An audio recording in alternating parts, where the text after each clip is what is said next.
بسم اللہ الرحمن الرحیم۔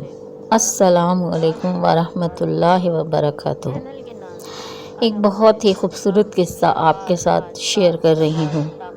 ایک مرتبہ حضرت جنید بغدادی رحمۃ اللہ علیہ کو خواہش محسوس ہوئی کہ کاش وہ شیطان مردود کو دیکھ سکتے اور اس سے دریافت کرتے، اے ملعون، تجھے آخر کس چیز نے روکا تھا کہ تو آدم علیہ السلام کو سجدہ کرنے سے باز رہا اور زبردست فتنہ اور فساد کی وجہ بنا؟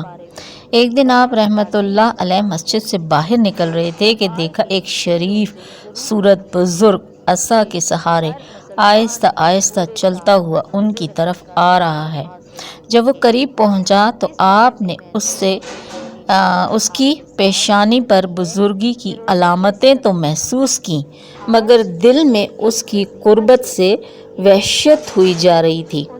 وہ بزرگ جوں آپ کے قریب ہونے کی کوشش کرتا، اتنا ہی زمین اسے پیچھے کی طرف کھسکا دیتی۔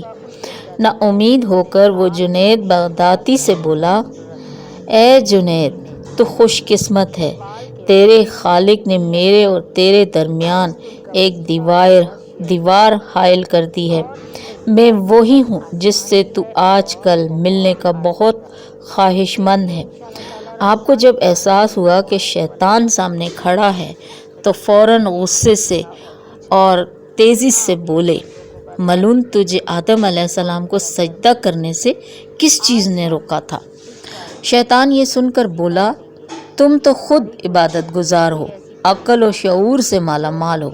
مجھے یہ بتاؤ، اگر کوئی تمہیں یہ کہے کہ تم غیر اللہ کو سجدہ کرو تو کیا تم اس کی بات مان لو گے؟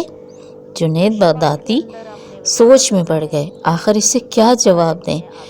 بہت سوچا اور دل میں ایک دم خیال آیا، پھر بولے، تو مردود ہے، جھوٹا اور نیک بندوں کو بہکانے والا ہے۔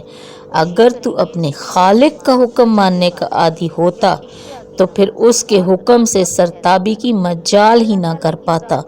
تو یہ سوچتا ہی نہیں کہ سجدہ کسے کرنا ہے اور کسے نہیں، کیونکہ تیرے خالق نے ہی تجھے حکم سجدے کا دیا تھا، اور سجدے کا حکم دینے والا بھی تو وہی الحاکم الحاکمین ہے۔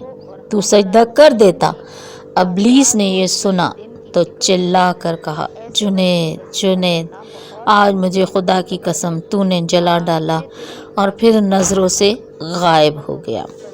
حقیقت یہی ہے کہ جب انسان اللہ کو اپنا خالق مالک مان لے تو بس اس کے حکم کے آگے اگر مگر، یوں، ایسے ویسے، آج کل، یہ جملے نہیں چلتے۔